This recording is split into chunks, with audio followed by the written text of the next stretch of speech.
Hello students, कैसे हैं आप सब? उम्मीद है आप सब अच्छे हों। टॉपिक कवरेज श्रृंखला के अंतर्गत हम लोगों ने कई सारे टॉपिक्स को आज तक कवर किए हैं।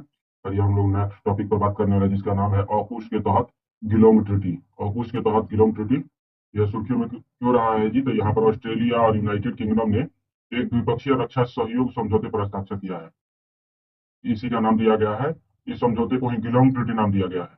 अर्थात ऑस्ट्रेलिया और यूनाइटेड किंगडम के मध्य जो संधि हुआ है, जिसे गिलोंग ट्रीटी का नाम दिया गया है, यह ऑकूस के पिलर 1 के तहत 50 वर्षों के लिए किया गया है। तो इसको याद रखना है कि गिलोंग ट्रीटी जो है ऑस्ट्रेलिया और यूके के मध्य 50 वर्षों के लिए किया गया है।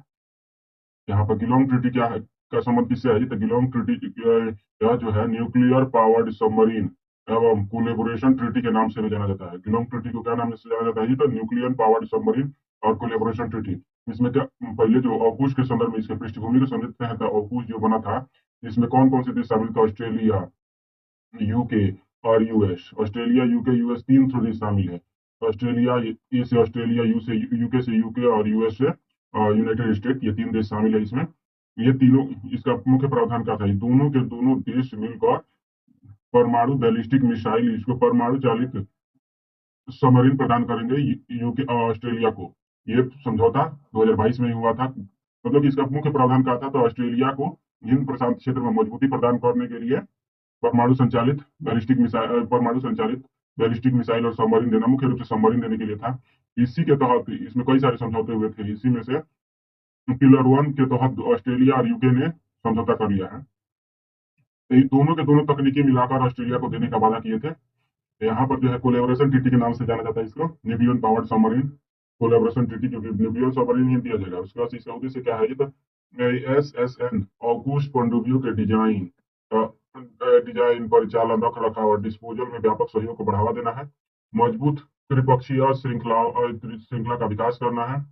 ऑकूस जो है नौसैनिक परमाणु प्रणोदन समझौता के अनुरूप है। ऑकूस नौसैनिक परमाणु प्रणोदन समझौता के अनुरूप है। ऑकूस की स्थापना कब की गई थी जी? तो सन 2021 में ही, 2021 में ही की गई थी। ऑस्ट्रेलिया, यूनाइटेड किंगडम और यूएसए ने मिलकर की थी। इसका स्तंभ क्या, A1 क्या कहता है जी? तो जहाज निर्माण क्षमताओं का विकास, जहाज निर्माण क्षमता का विकास पिलर 1 के तहत, इसी के तहत यह गिलोंग ट्रीटी हुआ है। तो अभी तो बताया गया था गिलोंग ट्रीटी हुआ है किसके लिए जी? तो परमाणु जहाज निर्माण क्षमताओं के विकास के लिए।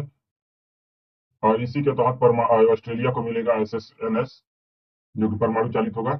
यहाँ पर स्तंभ 2 क्या कहता है जी? तो AI सहित 8 उन्नत सैन्य क्षमता के क्षेत्र में संयुक्त विकास पर केंद्रित है। अर्थात स्तंभ टू किससे संबंधित है? ये तो उन्नत सैन्य क्षमता, AI आधारित उन्नत सैन्य क्षमता प्रदान करने से है। तो हम लोगों ने ऑकूस के संदर्भ में जितनी भी जानकारी थी उसको अर्जित कर लिया। अब हम लोग नेक्स्ट टॉपिक पर बात करने